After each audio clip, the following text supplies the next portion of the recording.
There are moments in life when the world narrows to a single point of light, and everything else falls away into shadow.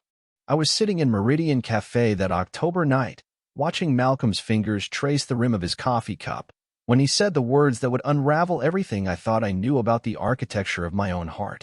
The cafe was nearly empty.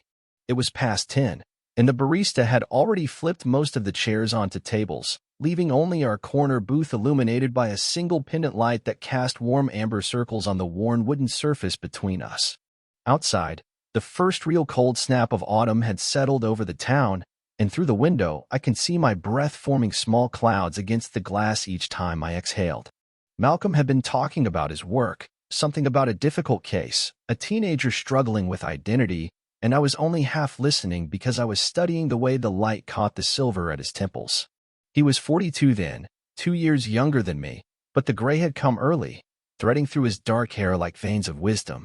I had known him for 24 years, since we were freshman roommates at a small college in Vermont, and I could still map every expression that crossed his face before he was fully aware of it himself.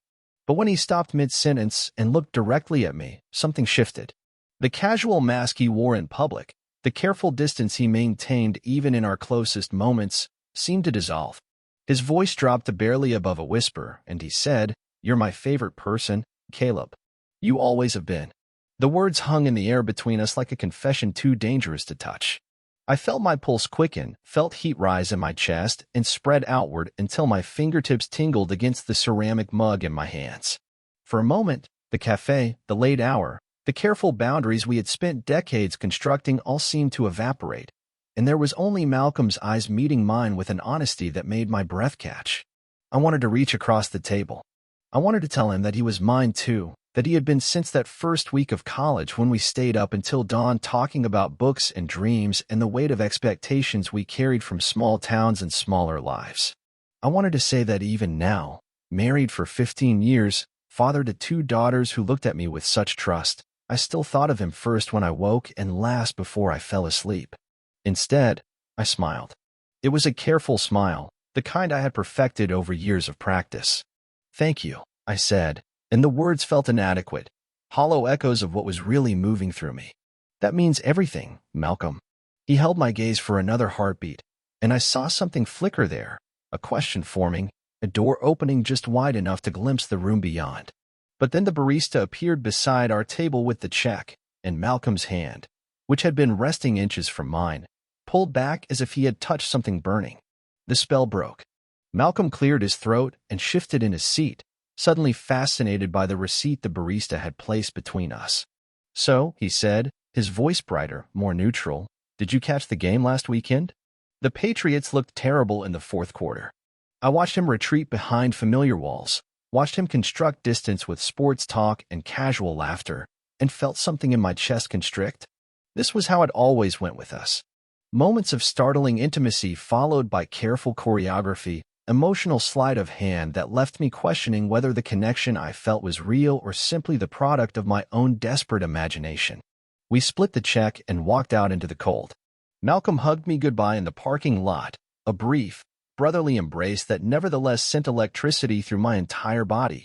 "Drive safe," he said, and I promised I would, though my hands were shaking as I fumbled with my keys. The drive home took 20 minutes of empty roads and the soft jazz playing on NPR, 20 minutes for the weight of what had passed between us to settle fully into my bones. I replayed his words over and over, searching for hidden meanings, for confirmation of something I had carried like a secret prayer for more than 2 decades. By the time I pulled into my driveway, the euphoria had curdled into something more familiar: shame. The house stood before me, white clapboard siding pristine even in the dim porch light, windows glowing warmly from within. Through the kitchen window, I could see Vanessa moving around, probably finishing the dishes, probably wondering why I was so late returning from what I had told her was just a quick coffee with an old friend. I sat in the car for a long moment, engine ticking as it cooled, staring at my home. Our home. The place where I had tried so hard to build a life that looked right from the outside, that felt solid and responsible and good. 15 years of marriage, 2 beautiful daughters, a steady job teaching English at the middle school, a mortgage we were actually ahead on. All the markers of success, of a life well lived. But sitting there in the darkness, with Malcolm's words still echoing in my ears, it all felt like an elaborate performance, a role I had been playing so long I had almost convinced myself it was real. I finally went inside, slipping through the kitchen door as quietly as possible. Vanessa was loading the dishwasher, her movements efficient and familiar. She looked up and smiled, and I felt a pang of guilt so sharp it made me dizzy. "How was coffee?" she asked, and I told her it was good, that Malcolm was doing well, that he said to tell her hello. She nodded and continued with the dishes, and I stood there watching her, this woman who had loved me faithfully for so many years, who deserved so much more than a husband who felt like an actor who had forgotten his lines. The wedding ring on my finger suddenly felt impossibly heavy, a golden weight that seemed to press against the bone. After she went upstairs, I remained in the kitchen, standing in the dark and staring at my reflection in the microwave door. The man looking back at me was 44 years old, graying at the temples like Malcolm, lines starting to show around his eyes. But there was something else there, something I was only just beginning to recognize, the face of someone who had been holding his breath for most of his adult life. I wandered into my study, a small room off the kitchen that Vanessa had given me for my books and grading. It was here that I kept the few artifacts of my life before marriage, before responsibility reshaped me into something more acceptable. I opened the bottom drawer of my desk, the one that stuck and required a firm pull, and began rifling through old papers and forgotten treasures. That's when I found it, a postcard tucked between the pages of a journal I hadn't opened in years. The front showed a lake in Vermont, the water impossibly blue under a summer sky, surrounded by mountains that seemed to rise straight out of a dream. But it was the back that made my hands tremble as I held it up to the desk lamp. Malcolm's handwriting, still careful and precise after all these years, though the ink had faded to a soft brown. The postcard was dated 22 years ago, sent to me the summer after we graduated, after that week we had spent together at his family's cabin on Lake Champlain. The message was brief, just a few lines, but each word hit me like a physical blow. I missed the quiet mornings. I missed talking until the sun came up. That week felt like the real thing, didn't it? Do you think we'll ever be brave enough to try again? I read it 3 times, each reading unlocking another layer of memory I had spent decades trying to bury. That week. 7 days when we had pretended we were just friends on vacation, just 2 recent graduates taking a break before the real world claimed us. 7 days of swimming in the lake and cooking simple meals and lying on the dock at night, talking about everything and nothing while the stars wheeled overhead. 7 days when the careful boundaries we maintained during the school year had dissolved entirely, when we had moved around each other with an intimacy that felt as natural as breathing. I remembered the morning I woke early and found Malcolm sitting on the dock, coffee in hand, watching the sunrise paint the water in shades of gold and rose. I had joined him without a word, and we had sat there shoulder to shoulder, not speaking, not needing to speak, just existing in a moment that felt more honest than anything I had experienced before or since. Nothing had happened between us that week. Nothing I could name, anyway. But everything had changed. When we returned to our separate lives, when Malcolm started dating the woman who would become his wife, and I met Vanessa at a party 6 months later, we both understood that we were closing a door that could never be opened again. Or so I had thought. I held the postcard for a long time, running my thumb over the faded ink, over Malcolm's careful cursive asking if we would ever be brave. The question seemed to echo off the walls of my small study, seemed to follow me as I finally placed the card back in the drawer and closed it with that familiar stick and scrape. Upstairs, I could hear Vanessa settling into bed, could hear her turn on the fan she needed to sleep, could hear the house itself exhaling into the quiet rhythms of night. I walked through the rooms I knew by heart, past the photos on the walls documenting 15 years of family vacations and birthday parties and school events, past the girls' rooms where my daughters slept peacefully, trusting in the stability their father provided.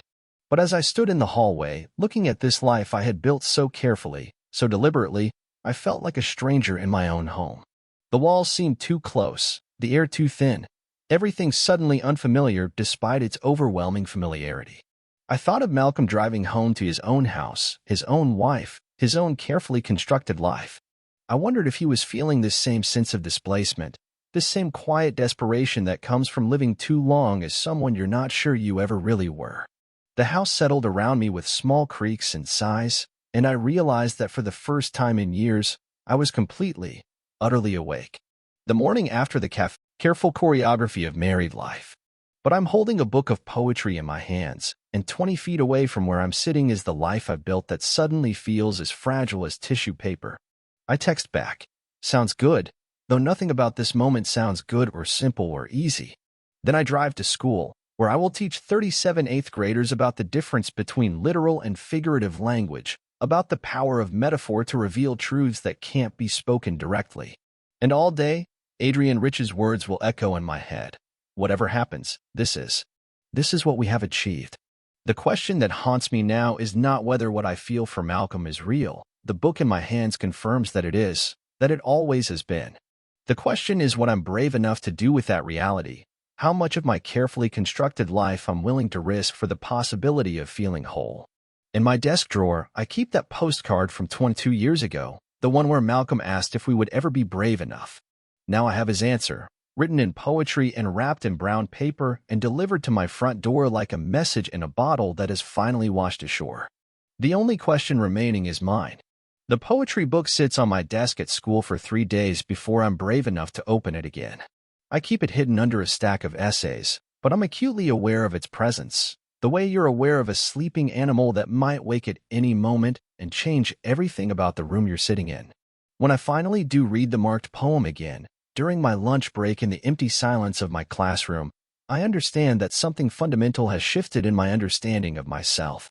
The words feel different now, not like literature to be analyzed, but like a mirror reflecting something I've been afraid to look at directly.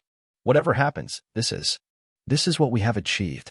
I close the book and lean back in my chair, staring out the window at the parking lot where November has stripped the trees down to their essential architecture. Bare branches reaching toward gray sky, honest in their stark beauty, no longer pretending to be anything other than what they are. That's when I realize I've begun walking differently through my life. It starts with small observations, details that have always been there, but that I've somehow trained myself not to see. The way Vanessa flinches when I reach for her hand during the evening news. How the girls have learned to take their emotional crises to her, saving their surface-level chatter for me. The fact that when I speak in our house, everyone listens politely but no one really hears me, as if my voice has been gradually turned down to a frequency that registers but doesn't penetrate. At dinner on Friday night, Simone is telling us about a school assembly on bullying prevention, and she mentions a classmate who was targeted for being different. The way she glances at me when she says it, then quickly looks away, makes me realize she's protecting me from information she thinks might upset me. My 14-year-old daughter has learned to curate her stories for my consumption, to edit out the parts that might require me to have opinions or feelings about the actual complexity of the world. When did I become someone who needed protection from reality? When did I signal to my family that I couldn't handle the full truth of their lives? That weekend, I find myself studying our family photos with new eyes. 15 years of Christmas mornings and birthday parties and summer vacations, and in every single picture, I'm smiling the same careful smile. It's pleasant, appropriate, the smile of someone who understands his role and plays it well. But looking at these photos now, I can't find a single image where I look genuinely, unself-consciously happy. There's one exception, a picture from our vacation to Cape Cod 3 years ago, where I'm reading on the beach while the girls build sandcastles nearby. I'm not looking at the camera, not performing for anyone, just absorbed in whatever book I was reading that day. And for once, my face looks relaxed, unguarded, like someone who has forgotten to worry about whether he's being the right kind of person. I remember that book now, a novel about a man who discovers love letters hidden in his deceased father's possessions, letters that reveal an entire life his father lived in secret. At the time, I thought it was just an interesting story about family secrets and the complexity of human desire. Now I wonder if I was reading it like instruction manual. Monday brings a new student to my 4th period class. His name is Jordan Phillips, and he arrives with the particular guardedness of someone who has learned that new places often mean new dangers. He's slight, maybe 5'4", with dark hair that falls across his forehead and eyes that take in everything while revealing nothing. The other students accept him with the casual cruelty and surprising kindness that defines middle school social dynamics. Some ignore him completely, others make small gestures of inclusion, and a few watch him with the predatory attention of teenagers who sense vulnerability and haven't yet learned what to do with that information. For the first 2 weeks, Jordan speaks only when called upon, gives careful, correct answers that reveal intelligence but not personality. I watch him during class discussions, see how he leans forward when we talk about characters who feel like outsiders, how his pen hovers over his notebook as if he's writing more than just notes. Then, in early December, I assign an essay about personal heroes. The usual suspects appear in the rough drafts: athletes, celebrities, family members who overcame obvious hardships. But Jordan's essay stops me cold. He writes about a YouTuber I've never heard of, someone who creates videos about queer identity and mental health. The essay is beautifully written, full of insights about authenticity and courage that feel far beyond his 14 years. But it's one particular sentence that makes my hands shake as I read it. Marcus taught me that the goal isn't to be accepted by everyone. It's to be seen without apology for who you actually are. I want to be seen without apology for who you actually are. I read that sentence 7 times, feeling something crack open in my chest. This child, this brave, vulnerable 14-year-old, has articulated something I've been trying to understand for 44 years. The difference between acceptance and visibility, between being tolerated and being truly seen. I sit in my classroom after school, staring at Jordan's essay, thinking about all the ways I've learned to apologize for my existence. The careful smiles, the neutral opinions, the way I've trained myself to take up exactly the right amount of space, enough to fulfill my responsibilities, not enough to make anyone uncomfortable. When have I ever allowed myself to be seen without apology? That night, I do something I haven't done in years. I start writing. Not comments on student papers or lesson plans or grocery lists, but actual writing. Stream of consciousness thoughts that pour out of me like water from a broken dam. I write about Vermont, about that week at the lake when Malcolm and I existed in a bubble outside of time and expectation. I write about the morning I woke early and found him sitting on the dock, coffee in hand, watching the sunrise paint the water in impossible shades of gold and rose. How I joined him without speaking, how we sat shoulder to shoulder watching the world wake up around us. I write about the way he looked at me in the rearview mirror during our drives around the lake, catching my eyes in the reflection and holding my gaze until one of us had to look away. How those moments felt like conversations we were having in a language neither of us had learned to speak out loud.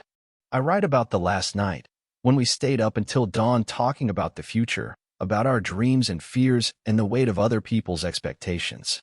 How Malcolm said he felt like he was supposed to become someone else after graduation, someone more serious and responsible and acceptable.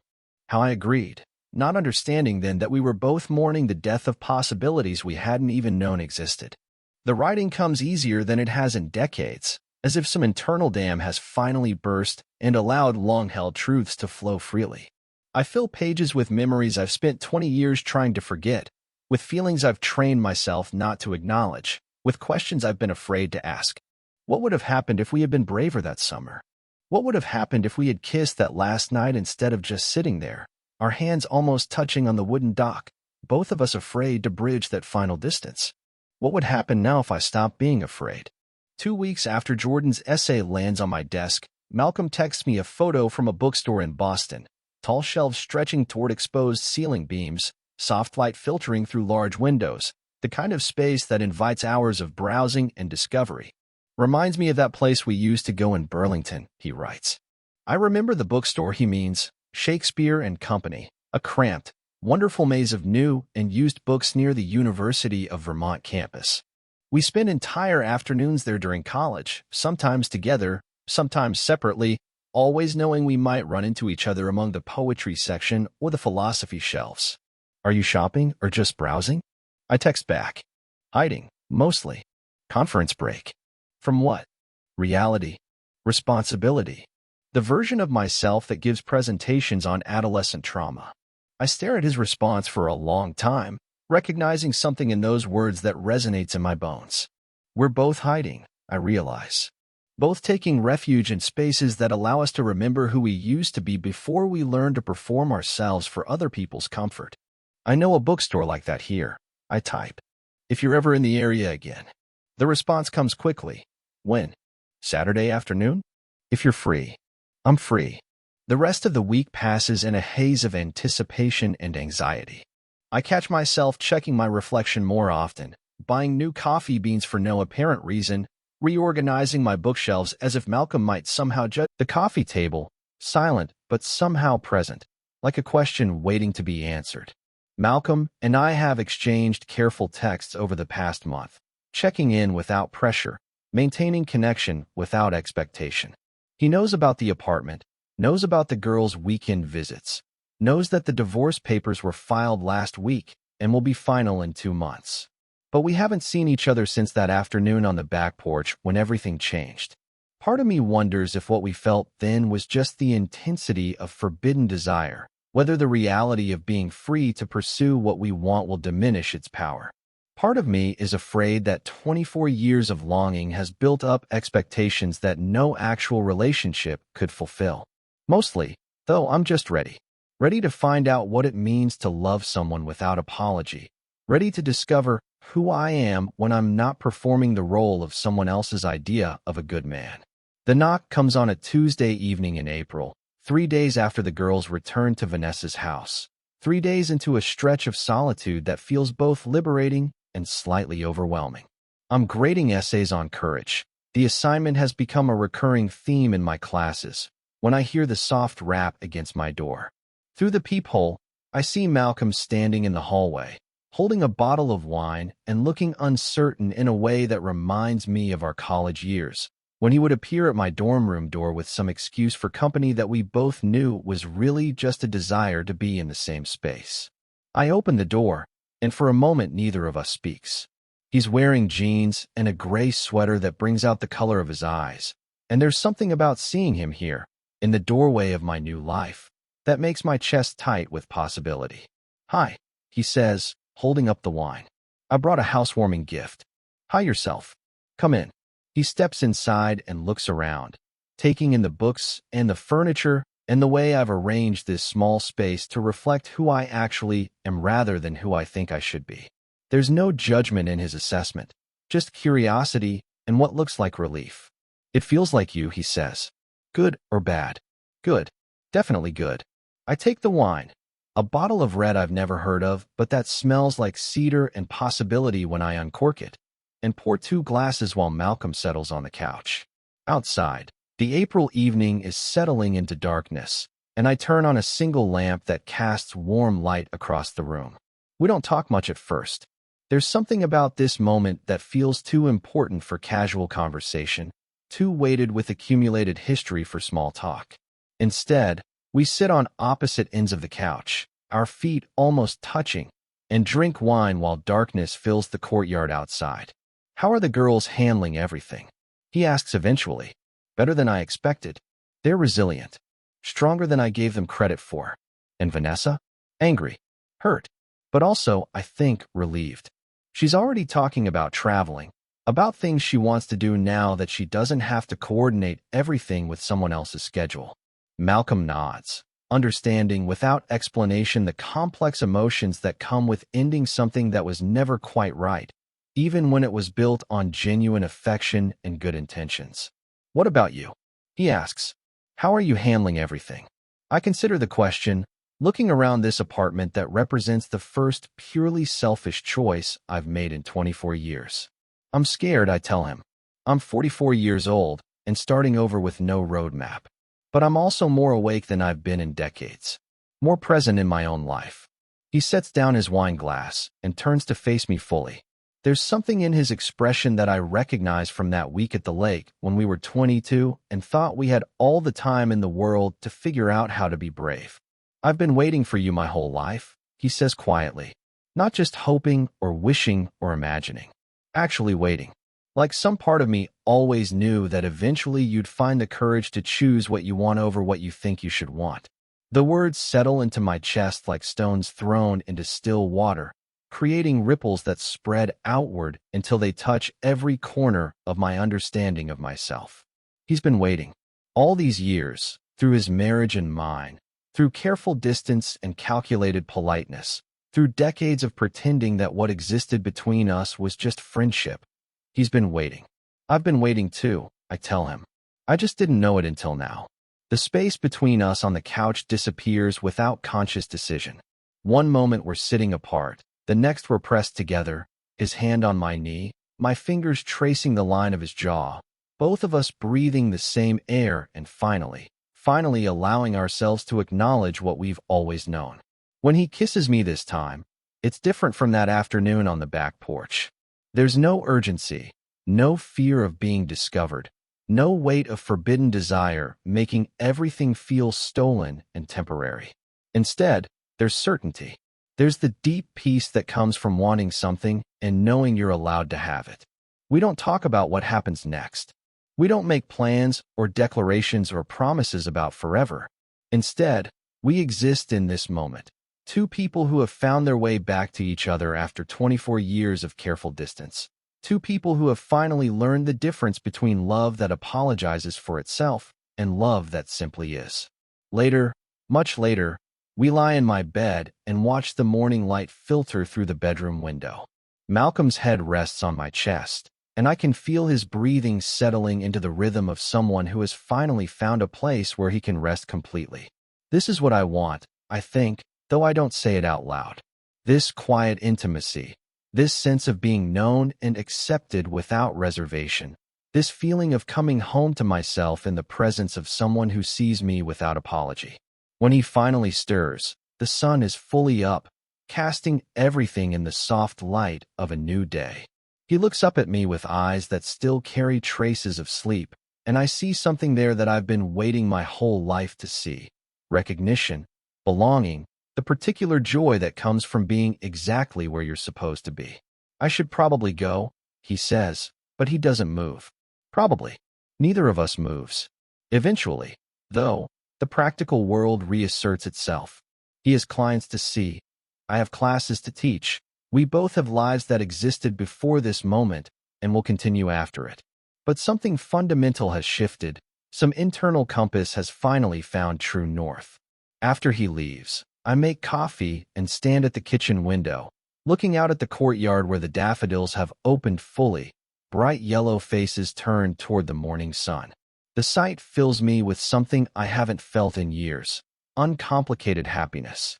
Not contentment, not the satisfaction of duty fulfilled, but actual joy. I walk to the bedroom and open the drawer of my nightstand, where I've kept two artifacts from my previous life, the postcard from that week at the lake, and my wedding ring, which I removed for the last time 3 weeks ago and haven't been able to bring myself to put away.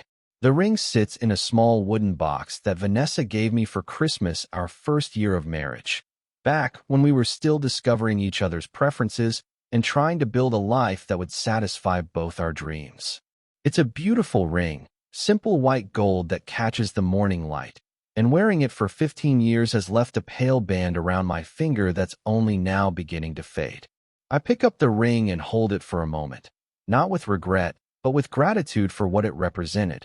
15 years of trying to love well, even when that love was built on incomplete understanding of who I was and what I needed.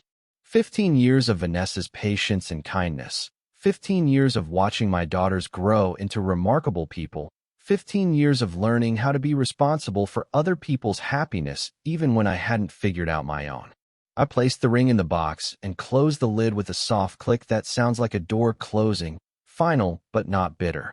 Then I take the postcard from the drawer, Malcolm's careful handwriting still visible after all these years. That week felt like the real thing. Do you think we'll ever be brave? Now I know the answer. Yes. Eventually, with enough time and enough pain and enough longing accumulated over enough years, we find our way to brave. We learn that courage isn't the absence of fear, but the decision to act in spite of it. We discover that authenticity isn't a luxury, but a necessity. That living as someone else slowly kills something essential inside us until we either find our way back to ourselves or disappear entirely. I tuck the postcard inside the box with the ring, two artifacts from different phases of the same story. The story of a man who loved someone for 24 years but was too afraid to admit it, even to himself. The story of a marriage that was built on affection and good intentions, but not on the complete truth of who either person was. The story of two daughters who will inherit from their father the knowledge that love comes in many forms, that courage is possible at any age, that it's never too late to choose authenticity over performance. Outside, The April morning is warming towards something that might become a beautiful day. I stand at the window and watch the world wake up around me. Neighbors leaving for work, children walking to school, the ordinary movement of people going about their lives with varying degrees of purpose and satisfaction. For the first time in my adult life, I'm one of them. Not someone observing life from a safe distance. Not someone performing the role of a person who has everything figured out, but someone actually living, actually present, actually aware of what he wants and brave enough to pursue it. The phone buzzes with a text from Malcolm. "Thank you for last night. For everything." I type back. "Thank you for waiting." "Always," he responds. "See you soon?" "Yes." I set the phone aside and finish my coffee, listening to the sounds of morning in this new place that is slowly becoming home. In an hour, I'll drive to school and teach 37 eighth graders about the power of literature to reveal truths we didn't know we were looking for. Tonight, I'll have dinner alone in this apartment, and it will feel like freedom rather than loneliness. This weekend, the girls will visit again, and we'll continue building our new version of family, one that's based on honesty rather than convention, on choice rather than obligation. And someday soon, when the timing feels right and the ground feels stable enough, Malcolm will meet my daughters officially, not as Daddy's old friend, but as someone who loves their father and whom their father loves in return. It won't be perfect. Nothing about starting over in middle age is perfect. There will be complications and setbacks, moments of doubt and fear, the ongoing challenge of building something real from the ruins of something that looked good from the outside but felt hollow from within. But it will be honest. It will be chosen. It will be built on the radical idea that love is worth the courage it requires, that authenticity is worth the price it demands, that it's possible to live as yourself even when that self doesn't match other people's expectations. I rinse my coffee cup and get ready for work, moving through the morning routine that's becoming familiar in this space that's becoming mine. Outside, the world continues its daily rotation, but inside this small apartment, something new has begun. Something that started 24 years ago by a lake in Vermont, was buried under decades of careful performance, and has finally found its way back to the surface. At 44, I'm learning what it means to live without apology. At 44, I'm discovering that it's never too late to choose love over fear, truth over safety, the uncertain promise of an authentic life over the hollow security of one that simply looks right from the outside. The morning sun fills my bedroom with light the color of possibility, and I understand that this is what beginning again feels like. Not dramatic, not earth-shattering, just the quiet recognition that the life you want has been waiting patiently for you to become brave enough to claim it.